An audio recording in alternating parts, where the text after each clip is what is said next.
of seeds which holds the embryo which give rise to the new plant. So coming to seeds, the seeds are formed from ovule.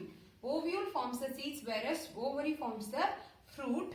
Already we have learned that the integument forms the seed coat, and the embryo give rise to the plant, and the cotyledon serves as the reserved food for the embryo. Based on the presence and absence of the endosperm, the seeds are further classified. Before that, based on the number of cotyledons, it can be classified into dicot seed and monocot seed. If there is two cotyledons present, it is called as dicot seed. If there is only one cotyledon present, then it is called as monocot seed. And this dicot seed and monocot seed is again divided into endospermic and non-endospermic. Endospermic is also called as albuminous, and non-endospermic is also called as ex-albuminous or non-albuminous. So the endospermic dicot seed is example is castor, and the non-endospermic dicot seed is example is pea and beans. The pulses which we eat, they comes under the non-endospermic ex-albuminous dicot seed. Whereas in monocot seed, the endospermic or albuminous seed is maize, wheat and all the cereals, whatever we eat, they are endospermic. What we eat from the cereals is the endosperm present in the seed. And non-endospermic or ex-albuminous is example is archaea. Here in the dicot seed, even if there is endospermic present or non-endospermic present, they have cotyledons. That cotyledons will serve as a reserve material, so the viability of the seed can be increased. So based on the presence of reserve material, the viability is determined. So dicot seed has cotyledons which serves as the reserve material. Whereas in monocot seed, we have seen that the cotyledon is very thin and there is no reserve material in the cotyledon. Then if there is endosperm, there will be a digested endosperm which passes through the cotyledon and enters the embryo for as a reserve food material. But whereas in case of non-endosperms, they don't have cotyledons also, and if they don't have endosperm also, their viability will be less. So if there is less amount of endosperm, there is a less viability, and archaeas have a small less viability and smaller lifespan. The persistent nucellus, already we have seen the nucellus will be observed during the embryo formation. If there is a nucellus present even after the embryo formation, then they are called as perisperm.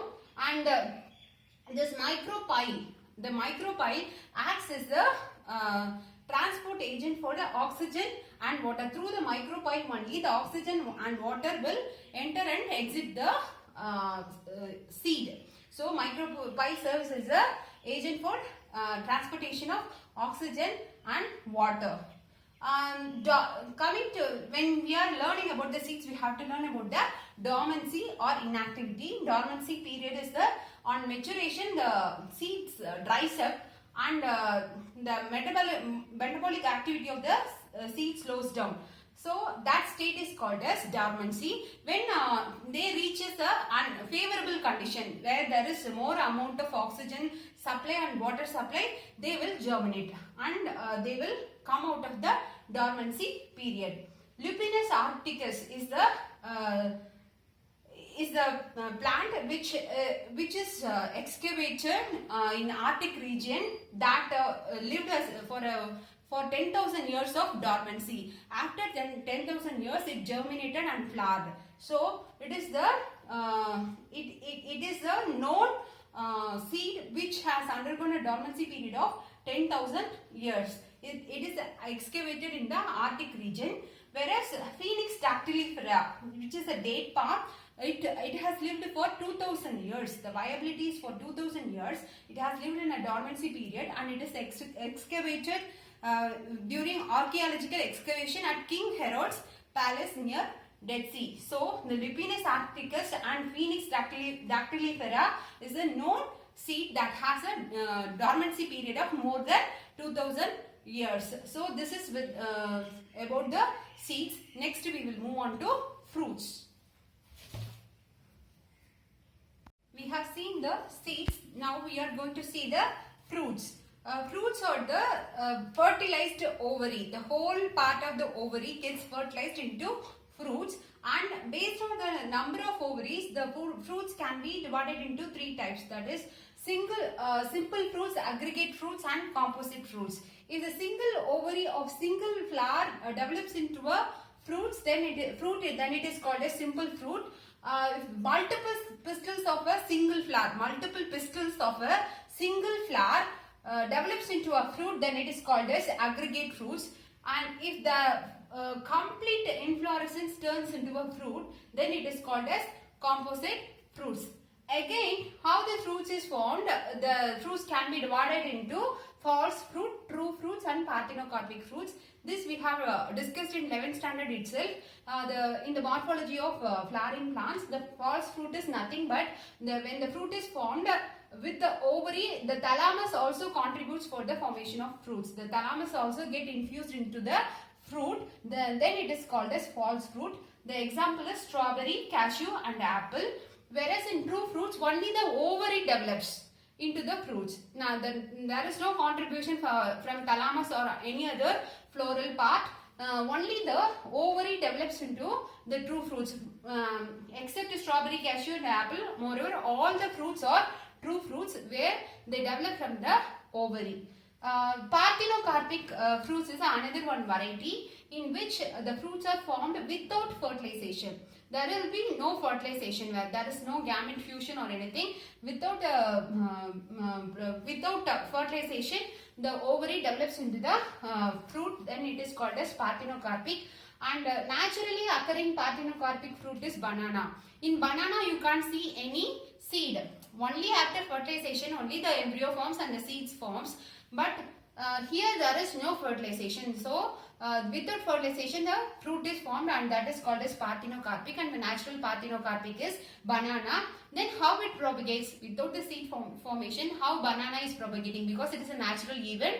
So they are not producing seed. So how come the species exist? So this banana, they undergo vegetative propagation through the underground stem structure. It undergoes vegetative propagation for the progeny production. Whereas this parthenocarpic can be induced artificially in vitro condition, that is done for grapes.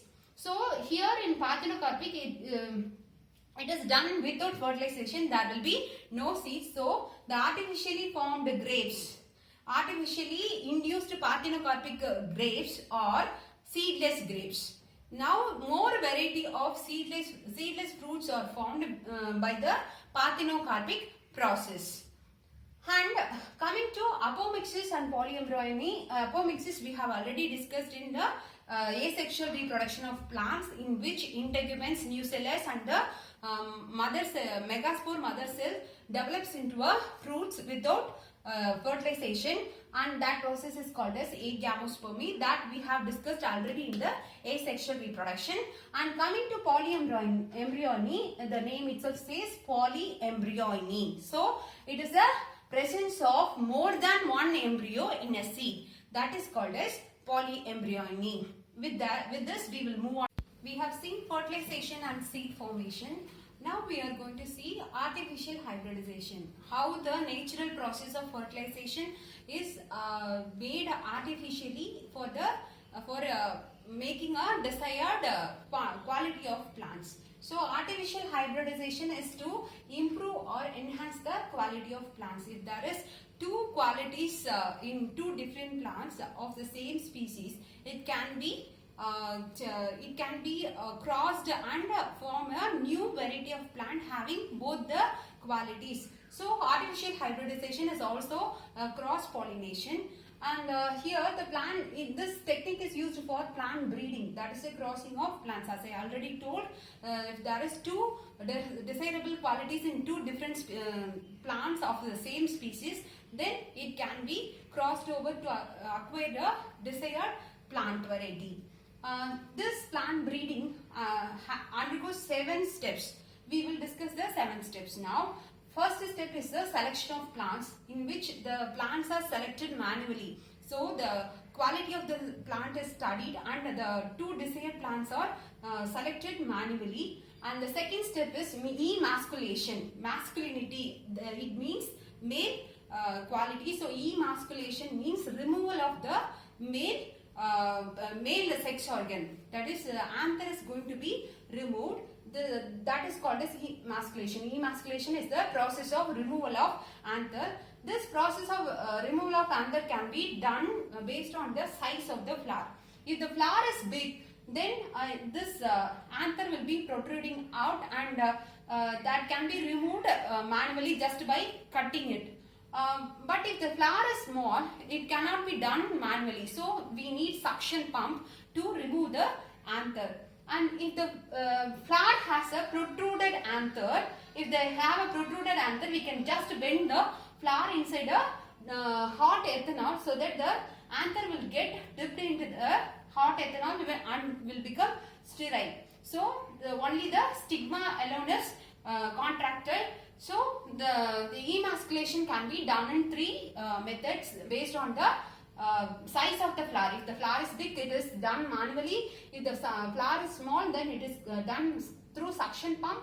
If there is a protruded anther, then it is done by dipping the flower in the hot ethanol. In all these methods, the female part is protected and it is taken out.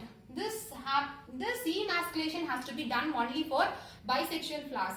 Whereas in unisexual flower, if the flower is pistillate, they will be having only the female sex organs.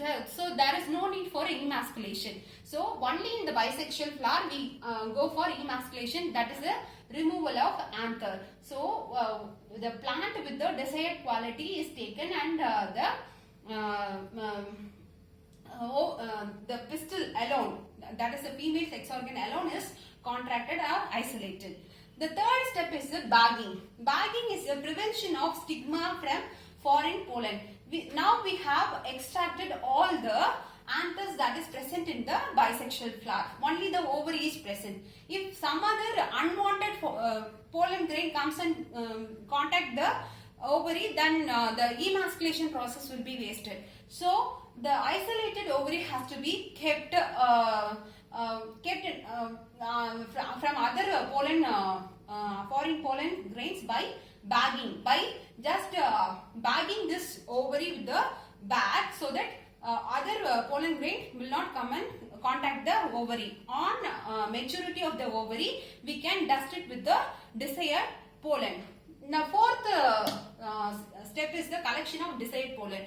Now we are moving on to the second plant where we have the second quality. Now we are gathering the desired pollen from that plant, and we are going to add that pollen to the ovary of the first plant. Okay. So the fourth step is the collection of the desired pollen, and fifth step is the rebagging or dusting of desired pollen on stigma.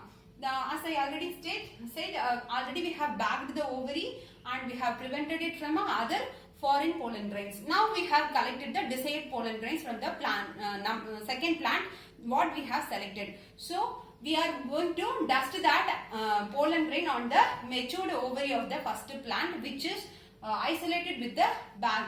So after dusting the pollen grain, to enhance the fertilization, we are again going to bag the ovary along with the pollen grain. So this process is called as rebagging. The sixth step is the fertilization and seed formation. The fertilization and seed formation occurs naturally. This plant will undergo natural fertilization and seed formation. The seventh step is the testing of seeds. We have to test whether the quality what we needed is achieved or not. So for that, after the seed is formed, we have to plant it, and after it germinates, we have to study the plant whether the desired quality has been transferred or not. We have to study. If the desired quality is achieved, then the seed can go for commercial purposes. So this is the artificial hybridization. With this, sexual reproduction in flowering plants is over. We will move on to human reproduction.